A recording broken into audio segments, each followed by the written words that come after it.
She did not run from the Marine. She ran into him, like a prayer finally finding a door. Staff Sergeant Caleb Morgan had stopped at the old gas station off Highway 17 just outside Savannah because the rain was coming down harder than the forecast promised, and his truck's left wiper had begun dragging across the glass with a tired squeal. The place had been closed for years, its pumps covered in rust, its windows boarded, its sign hanging crooked above the gravel lot. Spanish moss swung from the live oaks along the road, silver in the rain, and the air smelled of wet asphalt, pine sap, and low country mud. Caleb stood beneath the thin shelter of the gas station awning, a white United States Marine of 38 with broad shoulders, a faded olive field jacket, and eyes that had learned to stay calm even when the past moved behind them. He had a paper bag of dog food in the passenger seat, bought for the rescue center where he volunteered on weekends, though he always told himself he was only there to fix fences, patch kennel doors, and leave before any dog could look at him too long. Then he heard the sound. Not a bark. Not at first. A soft rush through the weeds beyond the gravel, followed by the quick scrape of paws on wet ground. Caleb turned, one hand still on the truck door. From between the trees came a German shepherd. Female. Grown. Black and tan with sable shading along her back, coat soaked flat by rain, ribs showing beneath the fur, one ear standing while the other dipped slightly with exhaustion. Her amber eyes found him with such sudden certainty that Caleb forgot to breathe. She did not circle. She did not lower her head to hide. She came straight across the lot, slipping once on the mud, catching herself, then running the last few feet, as if every mile behind her had been leading to the exact place where he stood. "Easy, girl," Caleb said, but the words barely left his mouth before she reached him. The shepherd pressed into his legs, then rose just enough to bury her face against his chest. Not jumping, not begging, holding on. Caleb froze with both hands lifted in the rain.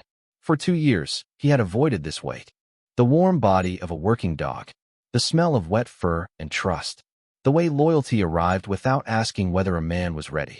His last canine partner, Rex, had leaned into him the same way after difficult search days, solid and quiet, as if the world could be made bearable by staying close. Caleb's throat tightened. Slowly, he lowered one hand to the shepherd's neck. "You came to the right place," he whispered. She trembled under his palm. When he reached for the blanket behind the truck seat and wrapped it around her shoulders, his fingers brushed something hard beneath the thick fur near her collar. He paused. The dog felt it too. Her body stiffened, not in fear, but in warning, as if that hidden thing mattered. Caleb knelt on the wet gravel and parted the fur carefully. Beneath the matted hair was an old strip of collar, tangled deep where no one would notice at a glance. Attached to it was a scratched piece of military dog tag, dulled by rain and time. Beside it, tucked under the collar and protected by a small piece of cloudy plastic, was a torn photograph no bigger than a matchbook. Caleb held it under the awning light. The image was faded, but clear enough. A young Marine in uniform, kneeling beside the same German shepherd when she was younger, both of them looking toward the camera like they had once belonged somewhere safe. Caleb turned the metal tag with his thumb. 3 characters caught the light. K9-17. His breath stopped. Rex had been K9-17. The shepherd lifted her eyes to him, and in that moment, Caleb understood she had not come empty. She had come carrying a message under her fur, and somehow, impossibly, she had chosen him to read it. Caleb did not try to remove the tag in the rain. Some things deserve dry light, steady hands, and someone who knew how to listen before touching what hurt. He guided the German shepherd toward the passenger side of his truck, keeping the blanket over her shoulders while she leaned against his leg with each step. She was weak, but not broken. That was the first thing he noticed. Her body shook from exhaustion, yet her eyes stayed clear, fixed on him as if she were measuring whether he understood the weight she carried. Caleb opened the truck door and lifted her gently onto the seat. The dog did not resist. She only turned her head toward the old gas station, then toward the tree line beyond it, as if some unfinished part of her story was still out there in the wet Georgia dusk. "Not yet," Caleb said softly. "First, we get you checked." The drive to Dr. Rachel Hayes's clinic took 11 minutes, but it felt longer. Rain tapped hard on the windshield. Spanish moss blurred past in gray ribbons. The shepherd lay curled on the blanket, breathing in shallow but steady pulls, her nose resting near Caleb's field jacket sleeve. Every few seconds, her eyes lifted to the road ahead, then back to his face. Caleb kept one hand on the wheel and the other near her, not touching unless she asked. Trust had rules. Working dogs knew them better than people. Dr. Rachel Hayes was locking the front door of Savannah Pines Veterinary Clinic when Caleb pulled in beneath the covered side entrance. She was in her early 40s, with practical brown hair tucked beneath a rain hood, sharp eyes, and the kind of calm that made frightened animals stop fighting the room. "Caleb Morgan," she called over the rain. "You only come this late when something has chosen you." Caleb opened the passenger door. The shepherd lifted her head. Rachel's expression changed at once. "Oh, sweetheart." Together, they eased the dog inside onto a warmed exam mat. The clinic smelled of clean towels, antiseptic, and faint lavender from the candle Rachel kept near the front desk for nervous owners. Caleb stood back while Rachel worked, but the shepherd reached one paw toward him. Not far. Just enough. He stepped closer and let her rest it against his boot. Rachel checked her temperature, hydration, heartbeat, pause, eyes, and the old collar hidden under her fur. Her voice stayed even. Female, adult, maybe 5 years old. Underweight, dehydrated, tired, but responsive. Caleb nodded. "Can you scan her?" Rachel brought the microchip scanner from the counter and passed it slowly over the shepherd's shoulders. Once, twice. The machine gave a weak beep, then displayed a partial number. Rachel typed it into her system. The screen searched, stalled, searched again. Caleb watched the dog, not the computer. The shepherd watched him back. "There is a damaged registration," Rachel said finally. "Name listed as Luna. Prior service affiliation noted, but incomplete." The dog's ears shifted at the name. Luna. Caleb repeated it under his breath, and she closed her eyes for half a second, as if the word had reached a room inside her that had been dark too long. Rachel carefully parted the fur near the old collar. "May I?" Caleb nodded, though his chest had tightened. With small scissors and patient fingers, Rachel trimmed only the matted edges around the hidden strip, avoiding the skin, avoiding haste. The scratch tag came free enough to read under the exam light. K9-17. Camp Lejeune. And beneath the dirt-worn edge, a name partly visible. Aaron Miller. Caleb's hand went to the steel table.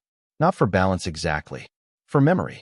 Rex had trained through Camp Lejeune's K9-17 program before Caleb ever met him.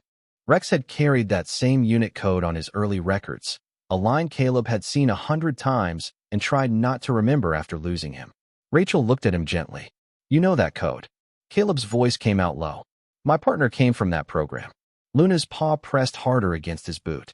Rachel unfolded the small plastic-wrapped photograph with a cotton pad and held it under the light. The young Marine in the picture had one arm around Luna's neck, smiling like a man who had found family in a place far from home. On the back, faded ink had survived the rain. Caleb leaned closer as Rachel read it aloud. "If she finds another Marine, tell him she remembers home." The room went silent except for Luna's breathing and the rain ticking against the windows. Caleb looked at the dog on the table, at the tired eyes that had run straight into his arms, at the message she had carried beneath for no stranger would have thought to search. "Aaron Miller," Rachel said softly. "We can call Sheriff Price. See if there are old records." Caleb nodded, but he could not look away from Luna. The dog had not come to him because she was lost. She had come because somewhere in her abandoned heart, she still believed Marines kept promises. Dr. Rachel Hayes did not rush the call. She gave Luna a warm towel first, then a shallow bowl of water, then a few careful bites of soft food, because answers could wait 5 minutes when a living creature had waited too long for kindness. Caleb stood near the exam table with one hand resting lightly beside Luna's paw. Not holding it, just there. Luna drank slowly, stopping between laps to glance at him, as if checking whether the Marine who had read her message was still real. Outside, rain slid down the clinic windows in silver lines, and the old neon sign from the pharmacy across the street flickered red through the glass. Rachel dialed Sheriff Daniel Price, while Caleb studied the photograph again. Aaron Miller looked young, maybe 26, with a sunlit grin, and Luna pressed proudly against his side, her ears too large for her younger face. Caleb turned the photo over and read the sentence silently. If she finds another Marine, tell him she remembers home. The words felt less like handwriting and more like a hand on his shoulder. Rachel lowered the phone. Sheriff Price is checking records. Aaron Miller was local to Chatham County. He wants us to stay here until he calls back. Caleb nodded. Good. Luna shifted, then pushed her nose beneath his fingers. He stroked the fur between her ears, careful around the matted places. You knew that name, Rachel said. Caleb kept his eyes on Luna. Not him. The program. His voice was quiet. Rex came through K9-17. Best dog I ever knew. Rachel did not ask how Rex died. People who worked with animals knew there were questions kindness left unopened until invited. Instead, she folded a clean towel under Luna's chest. Maybe Luna knew the same halls. Same trainers. Same commands. Caleb gave a faint, painful smile. Maybe she knew the same kind of stubborn. At the sound of his softer voice, Luna's tail moved once against the towel. Not much. Enough. The clinic phone rang 20 minutes later. Rachel answered, listened, and her face changed slowly, the way faces change when facts become a story. Thank you, Sheriff. Yes, we will wait. She hung up and turned to Caleb. Aaron Miller was a Marine from Pooler. His family home was sold last year. He had a registered K9 companion named Luna after leaving service. Records show he passed away about 18 months ago. Caleb looked down. Luna was watching him now, fully awake despite her exhaustion. Rachel continued gently. After that, paperwork gets messy. No cruelty report. No current legal owner confirmed. There is a mention of a storage unit, a forwarded mail hold, and an old warehouse property near the highway. Sheriff Price says an elderly woman nearby has reported seeing a German shepherd circling that area for weeks. Caleb's thumb stilled against Luna's fur. Circling? Rachel nodded, like she keeps returning to something. Luna suddenly lifted her head, ears forward, eyes fixed toward the clinic door.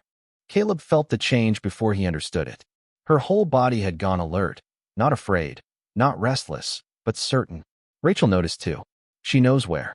Caleb looked at the rain outside, then at the dog who had run into him carrying a message no one else had found. He thought of Rex, of every time the old partner had refused to leave a trail unfinished, of how loyalty sometimes looked less like staying and more like leading someone back to the place where the truth was waiting. Can she travel?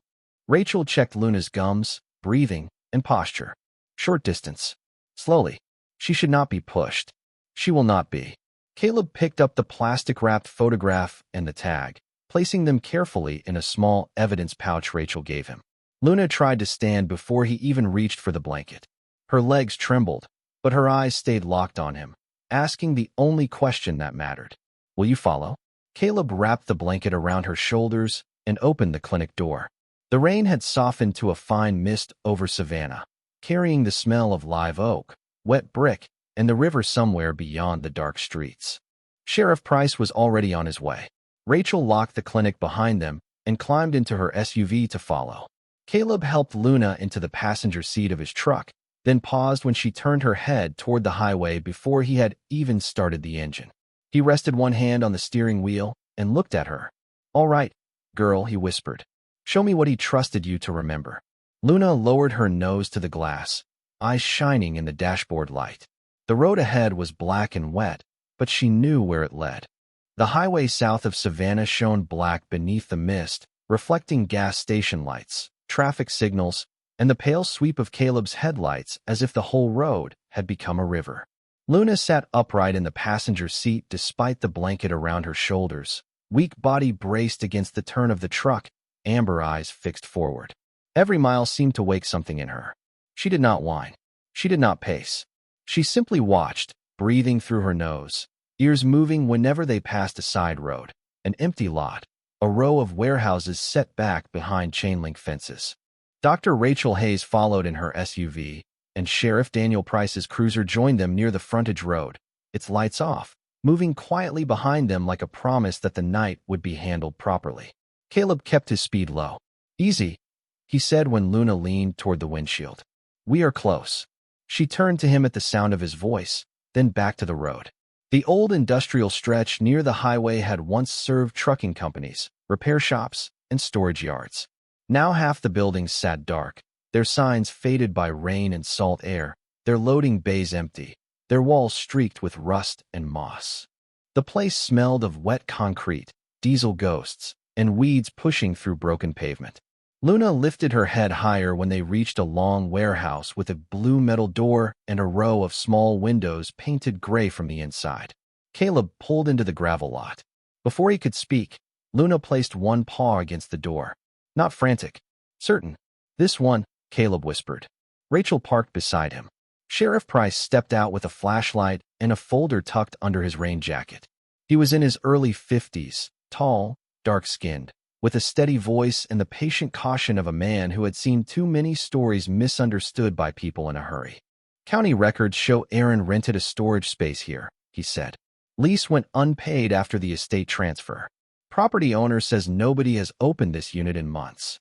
Luna gave one soft sound from inside the truck. Caleb opened the door and helped her down.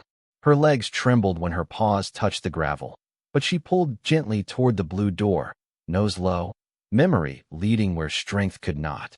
Sheriff Price unlocked the outer gate with permission from the property manager and raised the warehouse door just enough for them to step inside. The air within was still and cool. Rachel switched on a portable lantern. Light spread across dust, stacked pallets, old boxes, and a narrow hallway of storage units marked with faded numbers. Luna moved slowly, but without hesitation. Past Unit 6. Past Unit 7. At Unit 8, she stopped and pressed her nose to the bottom seam. Then she sat. Caleb had seen trained dogs give alerts before, but this was different. It was not a search signal. It was recognition. Sheriff Price checked the paperwork, then cut the old zip tie from the latch and opened the unit. Nothing leapt out. Nothing loud happened. Just the soft breath of air from a room that had been waiting too long. Inside was a folded blanket with a Marine Corps emblem, an empty water bowl, a cardboard box of old K9 records, and a small metal mailbox placed on top of a plastic storage bin. Luna stepped in and lowered herself beside the blanket. She pressed her face into it, closed her eyes, and for the first time since Caleb found her, she let out a sound that was not need, not fear, but grief finally allowed to rest. Rachel knelt near the doorway, one hand over her heart. Sheriff Price removed his hat. Caleb stood very still. On the wall above the blanket, taped crookedly to the metal panel, was another photograph of Aaron Miller with Luna, this one taken in sunlight near a backyard fence. Under it, written in black marker, were the words, "She remembers home." Caleb opened the mailbox carefully. Inside was one sealed envelope, yellowed at the corners, addressed in a firm hand to whoever keeps my girl safe. His fingers tightened around it. Luna lifted her head and looked at him. Caleb knew that look. Rex had worn it once when a trail ended and the truth waited in front of them. Caleb held the envelope under the lantern light, feeling the past and present meet in the quiet room. "We found it," he said softly. Luna rested her chin on the old blanket, eyes still on him, as if to answer that she had never stopped looking. Caleb did not open the envelope right away. The storage unit held its breath around them, filled with the quiet weight of things left behind. The folded blanket, the empty bowl, the old K9 records, the photographs taped to cold metal walls.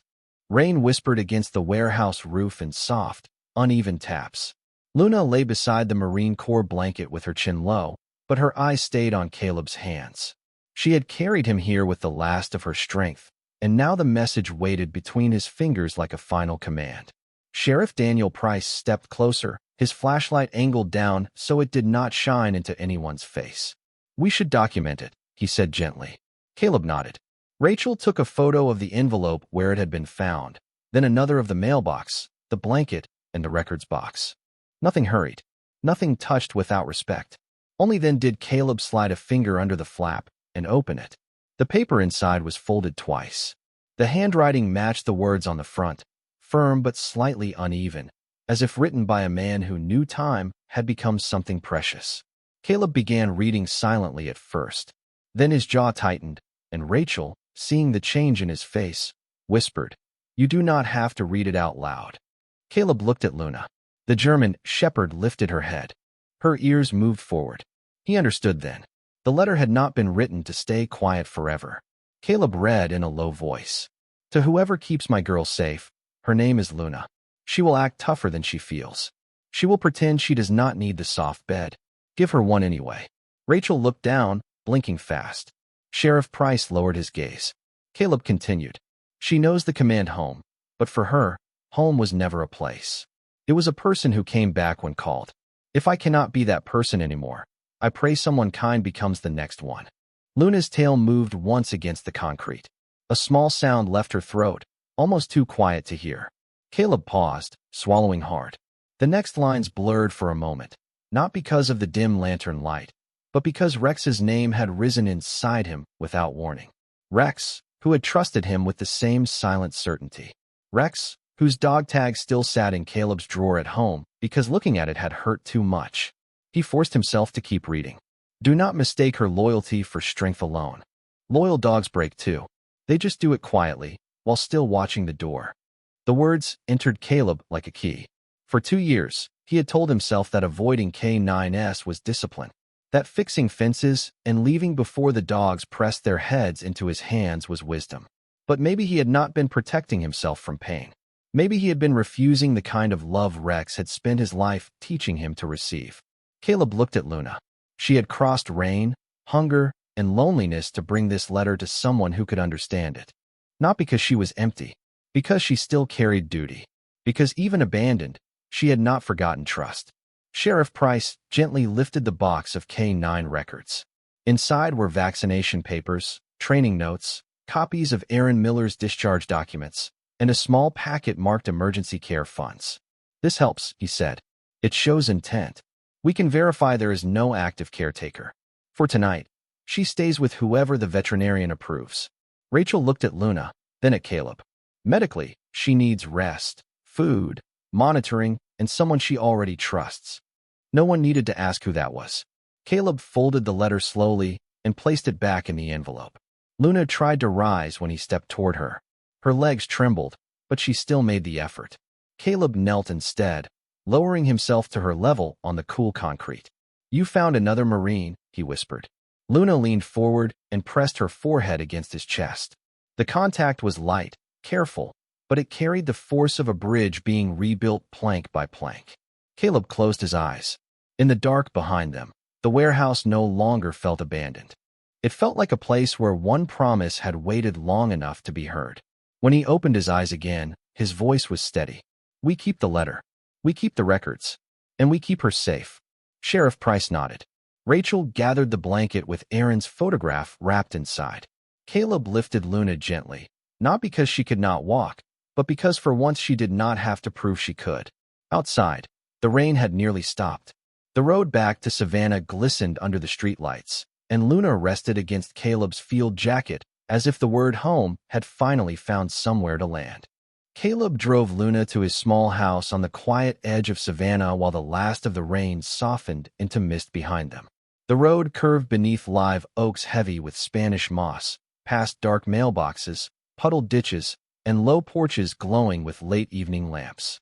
Luna slept for most of the ride, her head resting against the sleeve of his field jacket, one paw tucked beneath her chest, the old blanket from Aaron's storage unit folded under her like a memory made warm. Every few minutes, Caleb glanced at her, expecting some part of himself to pull away. It did not. The ache was still there, but it had changed shape. It no longer felt like a locked door. It felt like a room he had finally entered with a light in his hand. His house sat beneath 2 old pecan trees, small, white, and plain, with a screened porch and a gravel drive that curved toward a detached shed where he kept tools for the rescue center. Caleb had lived there for 4 years and had managed to make it clean without making it feel alive. The kitchen held one chair used more than the others. The living room had a couch, a lamp, and a framed shadow box he never opened. Inside that box were Rex's collar, a faded training patch, and a dog tag Caleb had not touched in months. He parked close to the porch and turned off the engine. For a moment, neither he nor Luna moved. Crickets sang from the wet grass. Somewhere down the road, a truck passed, leaving a low hum that faded into the trees. Luna opened her eyes and looked through the windshield at the house. Not excited, not afraid, waiting. It is not much, Caleb said softly, but it is dry. Luna turned her head toward him, and he understood how foolish that sounded. Dogs did not measure home by square feet. They measured it by whether the door opened gently. Caleb carried Aaron's blanket inside first, then came back for Luna. She could walk, but Dr. Rachel had been clear. No strain, no unnecessary effort, steady warmth, small meals, rest. Caleb lifted her carefully from the truck, feeling how light she was beneath the blanket, and she did not fight him. That trust landed harder than any burden. Inside, the house smelled of cedar, old coffee, and rain drying on wood. Caleb had prepared nothing because he had not expected the night to bring anyone home, but his hands remembered service before his mind caught up. He spread Aaron's blanket near the couch, filled a bowl with fresh water, warmed a little broth, and laid a towel by the door for her paws. Luna stood in the center of the living room, looking from the kitchen to the hallway to the dark mantel. Then her eyes fixed on the shadow box. Caleb followed her gaze. His chest tightened. "That was Rex," he said. Luna took one slow step toward the mantel, then another, nose lifted. She did not jump. She did not disturb anything. She simply stood beneath the box and breathed in the faint old scent of leather and time.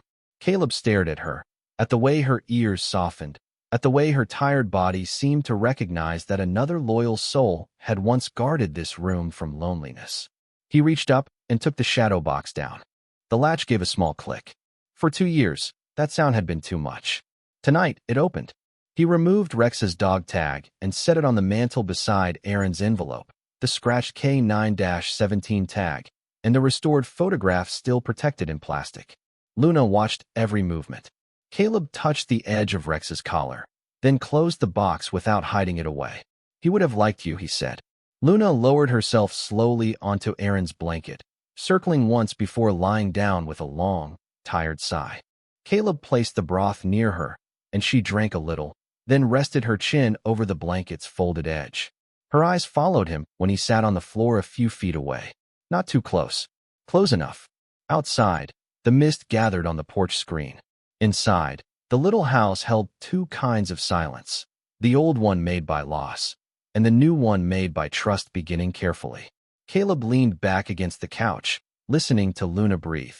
He thought of Aaron's words, of Rex's tag catching the lamplight, of a dog who had run through rain with a message hidden beneath her fur. "You do not have to carry it alone anymore," he whispered. Luna's tail moved once against the blanket. Then she slept. Morning came soft over Savannah, gold light slipping through the porch screen and laying warm lines across the living room floor. Caleb woke sitting against the couch with his neck stiff, his boots still on, and Luna asleep on Aaron's blanket a few feet away. For one fragile second, he forgot the rain, the gas station, the warehouse, the letter. He only saw a German shepherd breathing peacefully in his house, her black and tan coat drying in gentle waves. One ear lifted slightly, even in sleep, the old collar strip resting beside her like something finally released. Then she opened her eyes. Not startled, not searching for escape, just watching him, as if checking whether the promise had survived the night. "Morning, girl," Caleb said. His voice sounded rough, but lighter than he expected. Luna's tail moved once. That was enough to make the room feel inhabited. Dr. Rachel Hayes arrived just after 8 with a canvas medical bag, fresh food, and a paper cup of coffee she handed Caleb without asking. "You look like you slept on the floor," she said. Caleb glanced at Luna. "I did." Rachel smiled faintly. "Good. That means she picked a responsible fool." Luna rose slowly when Rachel entered, uncertain for half a breath, then relaxed when Caleb stayed calm. Rachel checked her temperature, listened to her heart, examined her paws, and looked over the places where the matted fur had hidden the old collar. Her hands were gentle, professional, and patient. "She is stronger this morning," Rachel said. "Still needs rest. Small meals. No excitement. But she is responding." Caleb nodded. "What happens with the records?" Rachel packed her stethoscope. "Sheriff Price is confirming everything today. From what we saw, there is no current caretaker listed, and Aaron's documents show clear intent for safe placement if Luna needed it." She looked toward the mantel, where Rex's dog tag, Aaron's envelope, the scratched K9-17 tag, and the plastic-wrapped photograph caught the morning light. That is more care than some living people managed to leave behind. Caleb followed her gaze. The mantel no longer looked like a shrine to what had been lost. It looked like a roll call. Rex, Aaron, Luna. Promises still standing, waiting for someone to answer. After Rachel left, Caleb took Luna onto the screened porch for a few minutes of warm air. The yard smelled of wet grass, pecan leaves, and sunlight drying rain from the steps. Luna stood beside him, lean and quiet, looking toward the road. Caleb wondered if she expected to be moved again, if every door still felt temporary. He sat on the porch bench and let the silence settle before speaking. "I used to come home from the rescue center before the dogs learned my truck," he said. Luna glanced at him. "I told myself it was better that way." A mourning dove called from the fence. Somewhere nearby, a lawnmower started, soft and distant. Caleb looked down at his hands. "Rex trusted me. Every day, right up until the last one. After that, I thought the kindest thing I could do was not let another dog need me." Luna stepped closer, her nails clicking once on the old porch boards. Caleb did not reach for her. She leaned her shoulder against his knee on her own. The weight was light. It still nearly broke him. "You all make that impossible," he whispered. Sheriff Daniel Price pulled into the driveway near noon, his cruiser tires crunching on damp gravel. He carried the records box from the warehouse and a folder under his arm. Luna stood, alert but not afraid. Daniel paused at the bottom of the steps and let her see him clearly. "Good afternoon, Luna." Her ears shifted at her name. Caleb opened the porch door. Daniel entered slowly, placing the folder on the small table. "I confirmed Aaron Miller's estate records. No active family member is able to care for her. The emergency care funds are valid, and the letter supports placement with a trusted guardian." Caleb looked at Luna. She was watching him now, not the sheriff. Daniel continued, voice steady. "If you are willing, I can file temporary guardianship today. Formal adoption can follow after the standard hold and review." The words were practical, legal, simple. Yet they moved through Caleb like thunder heard far away. Willing. He had spent 2 years making sure no living creature could ask that of him. Luna stepped forward and rested her chin on his hand. No pressure, no demand, just the same quiet question she had carried beneath her fur. Caleb closed his fingers gently around her muzzle. "Yes," he said. "One word. Enough." Daniel smiled, small and respectful. "I thought so." That evening, Caleb set Aaron's blanket in the living room permanently, not as a borrowed thing, but as Luna's place. He moved Rex's shadow box from the corner to the mantel wall where it could be seen without pain ruling the room. Then he placed Aaron's letter beside it, carefully flattened under glass Rachel had brought from the clinic. Luna watched from her blanket, eyes half closed. But when Caleb turned off the lamp and left only the porch light glowing, she lifted her head. He understood. Some abandoned souls did not fear darkness as much as they feared waking alone. Caleb lowered himself onto the couch, one hand hanging near the edge of the blanket. Luna shifted closer until her fur brushed his fingers. Outside, Savannah settled into cricket song and warm night air. Inside, a Marine who had been running from loyalty and a dog who had carried it too far finally rested in the same quiet room. 2 weeks later, Savannah had turned warm enough for the mornings to smell of cut grass and river air. Luna's coat had begun to shine again, black and tan fur smoothing beneath Rachel's careful treatment and Caleb's patient brushing. She had gained weight slowly, not enough for strangers to notice, but enough for Caleb to feel it when she leaned against his knee on the porch. The first time she brought him the old rubber ball from the rescue center bag, she did not drop it at his feet like a dog asking to play. She placed it gently beside Rex's shadow box, then looked at Caleb as if asking whether joy was allowed in a house that still remembered loss. Caleb stared at the ball for a long moment. Then he picked it up and rolled it across the living room floor. Luna followed it slowly, tail moving in careful disbelief, and when she brought it back, Caleb laughed once. The sound surprised them both. It was not loud. It was not whole, but it was real. After that, healing came in small routines. Morning walks beneath live oaks. Short rest breaks under the pecan trees. Warm meals measured by Rachel's instructions. Evenings on the screened porch while the sun lowered gold behind the road and the cicadas tuned the dark. Luna learned the sounds of Caleb's house. The coffee pot at dawn, the porch screen door, the drawer where he kept treats, the soft click of the mantel lamp turning on beside Aaron's letter and Rex's tag. Caleb learned Luna's silences. The way she stood near the hallway when she wanted reassurance. The way she slept with one paw touching Aaron's blanket. The way she watched his face whenever old memories pulled him too far inward. One Saturday, Caleb drove to the rescue center for the first time with Luna in the passenger seat. He had meant to stay 20 minutes, fix a loose gate, and leave. That had always been his rule. But the moment he stepped out of the truck, 3 shelter dogs began barking from the shaded runs, and Luna stood beside him without fear, ears forward, body calm, her presence steady enough to quiet the smallest one. Mrs. Helen Carter, the elderly volunteer who had once reported seeing Luna near the warehouse road, looked at the German shepherd and pressed a hand to her chest. "That is the one," she said softly. Caleb nodded. "She found me." Helen shook her head, smiling through tears. "No, Sergeant. Looks to me like she brought you back." The words followed him all afternoon. He repaired the gate. Then he stayed to replace 2 kennel latches. Then he sat with a nervous young hound until the dog stopped trembling. Luna lay nearby in the shade, watching him work, not as a patient, not as a ghost from someone else's life, but as a partner who understood that some missions were made of gentleness. Before they left, a little girl named Mia Parker arrived with her mother and a bag of donated towels. Mia stopped when she saw Luna. "I know her," she whispered. Caleb turned slowly. Mia explained that she had seen Luna near the old highway more than once and had left food by the fence when her mother drove past. "She would not come with me," Mia said. "She just kept looking toward that warehouse." Caleb crouched beside Luna and stroked the fur along her shoulder. She was waiting for the right witness. Mia touched the plastic photo Caleb kept clipped inside Luna's new collar pouch, not removing it, only looking. Did she find home? Caleb looked at Luna, then at the truck, then at the rescue center where dogs still waited behind clean doors for someone to notice them.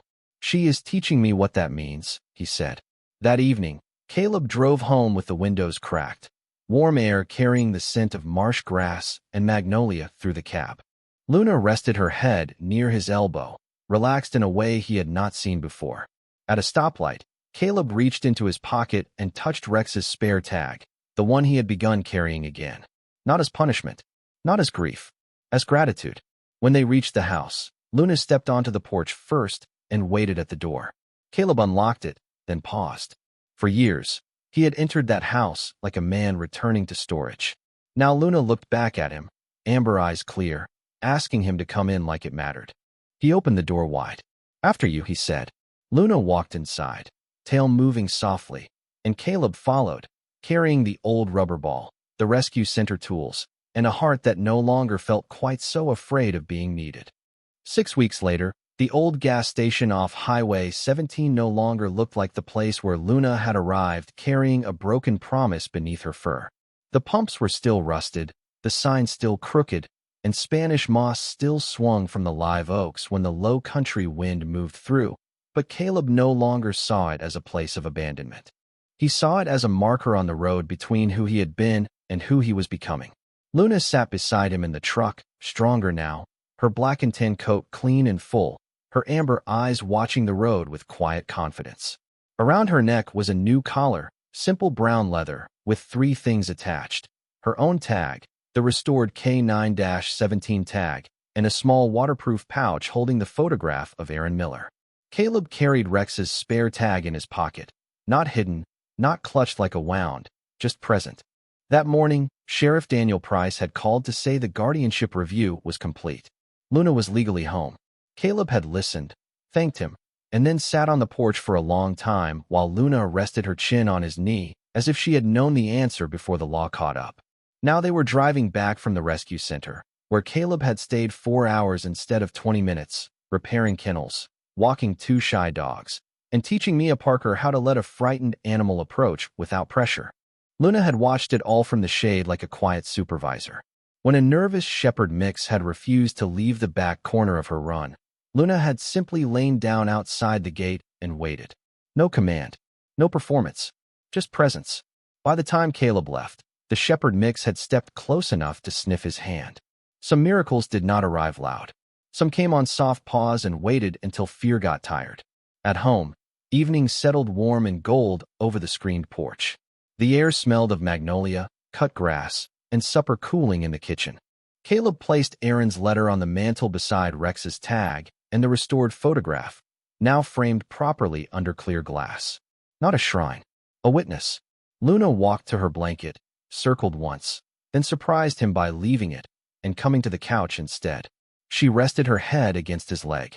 Caleb looked down and smiled, small but whole. Rex would have liked this, he said. Luna's tail moved once, slow and certain. Outside, crickets began their night song. Down the road, a truck passed and faded into the warm Georgia dark. Caleb leaned back, one hand resting lightly on Luna's shoulder, and understood at last what she had carried to him. Not just a tag, not just a photograph, not just a letter from a man who loved her. She had carried proof that loyalty could survive being left behind, and that a heart once broken by goodbye could still open when trust came running through the rain. The porch light glowed softly through the screen. Luna slept against him, breathing steady. Caleb closed his eyes and let the house be filled with something he had avoided for too long. Need, memory, grace, home. Some abandoned souls do not arrive empty. They come carrying the promise someone else could not finish. And sometimes, by saving them, we finally learn how to keep our own.